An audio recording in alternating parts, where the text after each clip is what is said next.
USA और fox network का जो दिमाग है वो पूरी तरीके से खराब हो चुका है डब्ल्यूडब्ल्यूई की घटती रेटिंग्स की वजह से। और क्या आने वाले टाइम में ये डब्ल्यूडब्ल्यूई के साथ अपनी डील को कर देंगे कैंसिल। इस हफ्ते रॉ से पहले विंस मैकमैन ने बैक स्टेज अपने सारे राइटर्स का दिमाग खा दिया। जैक राइडर भी उस लिस्ट में शामिल हो चुके हैं और डब्ल्यूडब्ल्यूई से जाने के बाद उन्होंने डब्ल्यूडब्ल्यूई को गालियां बकना शुरू कर दिया है। करोड़ों बार बात करने के बाद आज एक बार फिर से हम सीएम पंक के रिटर्न के बारे में इस वीडियो में बात करेंगे और इस बार एक बहुत ही अच्छा सा हमको टॉपिक मिला है। और गाइस, क्या एईडब्ल्यू रॉ और स्मैकडाउन से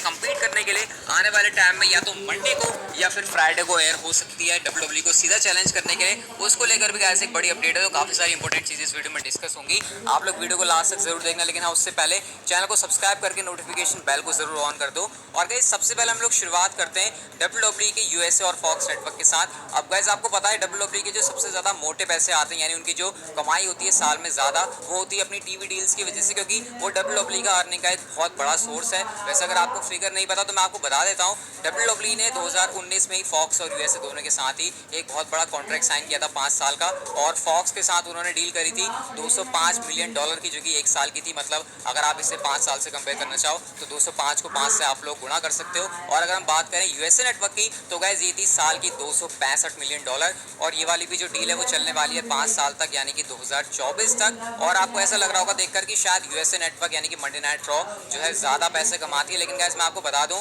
कि फॉक्स की जो स्मैकडाउन के साथ डील है वो ज्यादा बड़ी है, क्योंकि आपको पता है रॉ 3 घंटे की होती है और 3 घंटे के $265 मिलियन साल के। और वहीं उनको अगर बात करें स्मैकडाउन की तो 2 घंटे के लिए $205 मिलियन मिल जा रहे हैं। तो आप लोग देख सकते हो कि यहाँ पर यूएसए नेटवर्क के पैसे ज्यादा हैं, लेकिन वो 3 घंटे का भी शो है, तो इस हिसाब से आप लोग देख सकते हो कि डब्ल्यूडब्ल्यूई कितने मोटे पैसे कमा रही है। लेकिन गाइस, क्या 2024 में जब इनका जो कॉन्ट्रैक्ट है वो खत्म हो जाएगा, उसके बाद फॉक्स और यूएसए नेटवर्क दोनों ही डब्ल्यूडब्ल्यूई के साथ अपनी जो डील है उसको कंटिन्यू नहीं करेंगे और डब्ल्यूडब्ल्यूई के साथ ना वो शो करना कर देंगे कैंसिल। तो गाइस, इसके बारे में डेव मेल्टजर ने डिस्कस किया और सबसे पहले तो उन्होंने इस चीज को क्लियर किया कि अगर 2024 तक अब उनकी डील साइन है तो ऐसा शायद ही होगा कि बीच में कोई पंगा पड़े और 2024 तक तो डब्ल्यूडब्ल्यूई की प्रोग्रामिंग फॉक्स और यूएसए नेटवर्क के साथ आएगी। लेकिन उन्होंने 2024 साल की बात करी कि उस टाइम तक भी अगर डब्ल्यूडब्ल्यूई का सीन ऐसा ही चलता है, उनकी रेटिंग्स घटती रहती है। हम लोग देख रहे हैं कि पिछले 2-3 सालों से डब्ल्यूडब्ल्यूई की रेटिंग्स का काफी ज्यादा बुरा हाल चल रहा है। तो ऐसे में डब्ल्यूडब्ल्यूई के साथ प्रॉब्लम ये हो सकती है कि उनको कम पैसों पर यूएसए और फॉक्स नेटवर्क के साथ डील साइन करनी पड़े। जैसे कि मैंने अभी आपको फिगर बताया कि डब्ल्यूडब्ल्यूई बहुत ही ज्यादा मोटे पैसे ले रही है दोनों ही नेटवर्क से,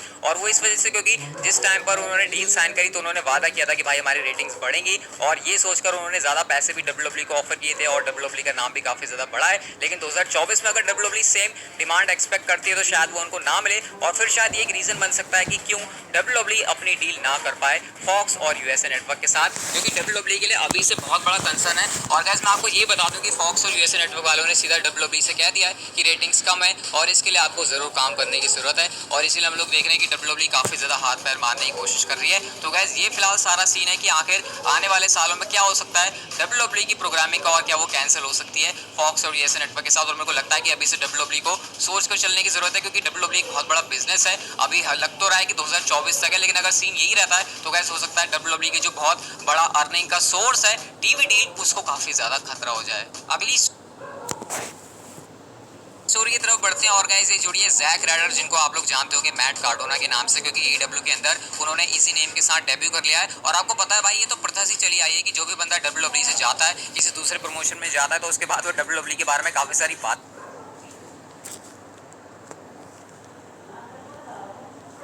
करता है। अब फैंस इसको अलग अलग तरीके से लेते हैं। जो उस बंदे के साथ पॉजिटिव होते हैं वो तो कहते हैं कि हाँ भाई ये सुपरस्टार सही कह रहा है, लेकिन जो इसको नेगेटिव वे में लेते हैं या फिर जो उसको सपोर्ट नहीं करते वो कहते हैं कि भाई देखो डब्ल्यूडब्ल्यूई का नमक खाया और उसके बाद जो अभी ऐसी बातें कर रहा है। लेकिन गाइस, जैक राइडर ने एक इंटरव्यू के अंदर डब्ल्यूडब्ल्यूई की एक ऐसी चीज को रिवील किया जो कि उन्होंने कहा कि पता नहीं ये क्या ही चलती है और मेरे को इससे सबसे ज्यादा प्रॉब्लम है। उन्होंने कहा कि डब्ल्यूडब्ल्यूई के अंदर जो ऑफिशियल्स होते हैं, जो रेफरीज होते हैं, उनके अपने ही कुछ रूल हैं और आज तक ये रूल डब्ल्यूडब्ल्यूई ने फैंस को बताया भी नहीं है। तो सोचो, जो चीज डब्ल्यूडब्ल्यूई फैंस को पता ही नहीं है और वो चीज टेलीविजन के ऊपर हो जाती है, तो उस समय काफी ज्यादा कंफ्यूज करने वाला माहौल बन जाता है। जबकि एडब्ल्यू के अंदर कुछ भी ऐसा नहीं है। और जैसे मैंने जैक राइडर की वाली बात सुनी, मुझे अभी का रॉ का एपिसोड याद आ गया जहां पर शेना बेजलर वर्सेस साशा बैंक्स का मैच चल रहा था और आस्का ने बेली के ऊपर अटैक किया, और वो तो मैच के अंदर भी नहीं थी, लेकिन पता नहीं क्यों बेल बज गया और डिस्क्वालिफिकेशन में मैच एंड हो गया। तो जब जैक राइडर की मैंने इस बात को इससे लिंक किया तो हाँ भाई, फिर तो ऐसा लग रहा है कि सच में जैक राइडर सही है, क्योंकि ये तो कोई रूल ही नहीं है कि अगर आपका साथ में जो बंदा रिंग साइड पर खड़ा है उसके ऊपर भी अटैक हो जाए तो डब्ल्यूडब्ल्यूई के मैचेस जो है डिस्क्वालिफिकेशन में एंड हो जाते हैं, फिर नो कॉन्टेस्ट में एंड हो जाते हैं। जबकि हमने तो कई बार देखा है कि रिंग साइड के ऊपर अगर किसी के ऊपर अटैक हो जाता है तो जो भी रिंग में चल रहा है उस पर कोई भी फर्क नहीं पड़ना चाहिए।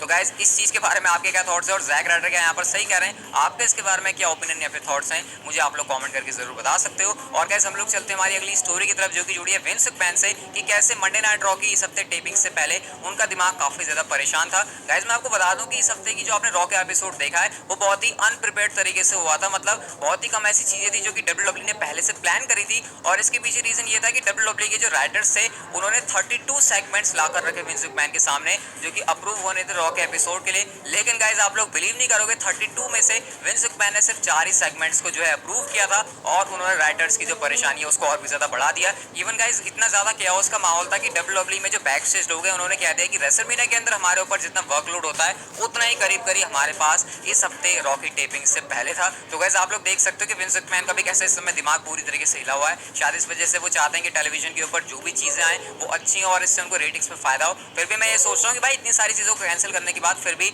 आप इतना अच्छा प्रोडक्ट नहीं दे पा रहे। वेल इस हफ्ते तो फिर भी मैं कहूंगा कि रेटिंग्स भी बढ़िया और डब्ल्यूडब्ल्यू ने कुछ तो क्रिएटिव करने की कोशिश करी है। लेकिन भाई अब ऐसा लग रहा है कि विंस मैकमैन जब हाथ पैर मारने की कोशिश करेंगे रेटिंग्स बढ़ाने के लिए तो भाई राइटर्स की तो लगने वाली है, और हो सकता है डब्ल्यूडब्ल्यू को कुछ और बंदे अपनी क्रिएटिव टीम में हायर करने पड़ जाएं। अगली स्टोरी की तरफ बढ़ते हैं और गाइस ये जुड़ी है the best in the world CM Punk से। और जैसे कि मैंने कहा करोड़ों बार बात करने के बाद एक बार फिर से आज इस वीडियो में हम लोग सीएम पंक के रिटर्न के बारे में बात करने वाले हैं, जो कि पहले मैं आपको बता दूं किसी को भी नहीं पता कि कब होगा, सीएम पंक को भी नहीं पता क्योंकि उनका माइंड चेंज होता है डब्ल्यूडब्ल्यू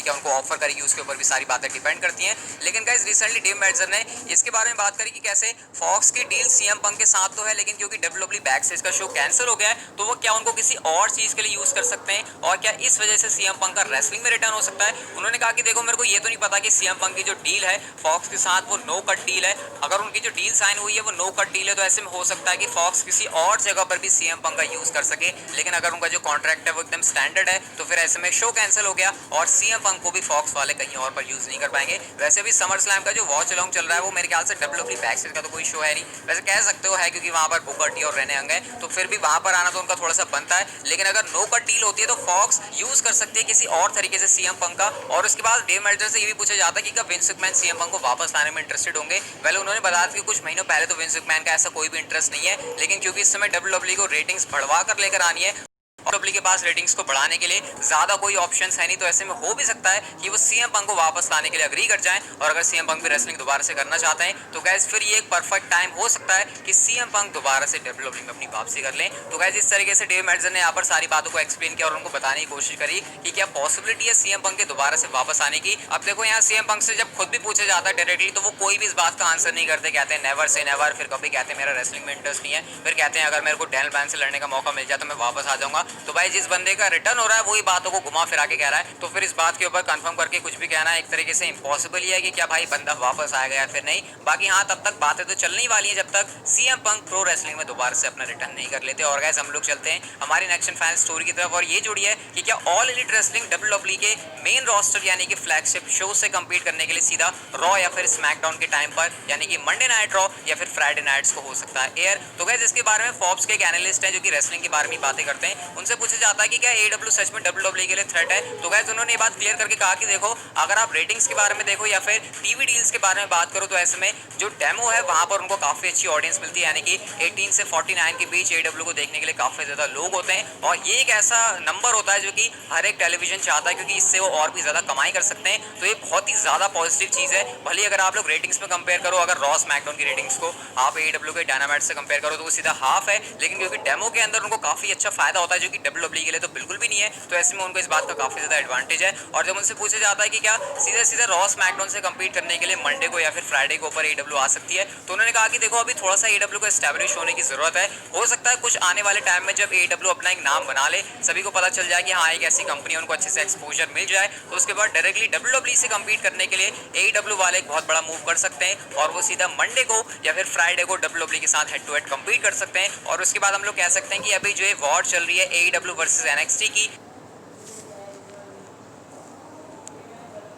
वो बन जाएगी AEW वर्सेस डब्ल्यूडब्ल्यू की। इवन गाइस मैं आपको ये बता दूं कि ऐसा भी हो सकता है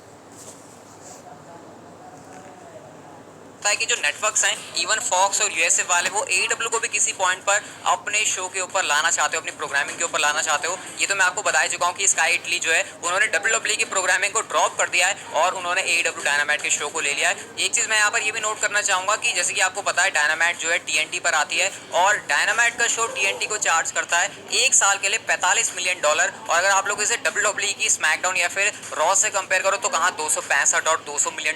और यहाँ पर तो भाई 1 साल के सिर्फ $45 मिलियन हैं और उतने में भी वो उतनी रेटिंग्स लेकर आप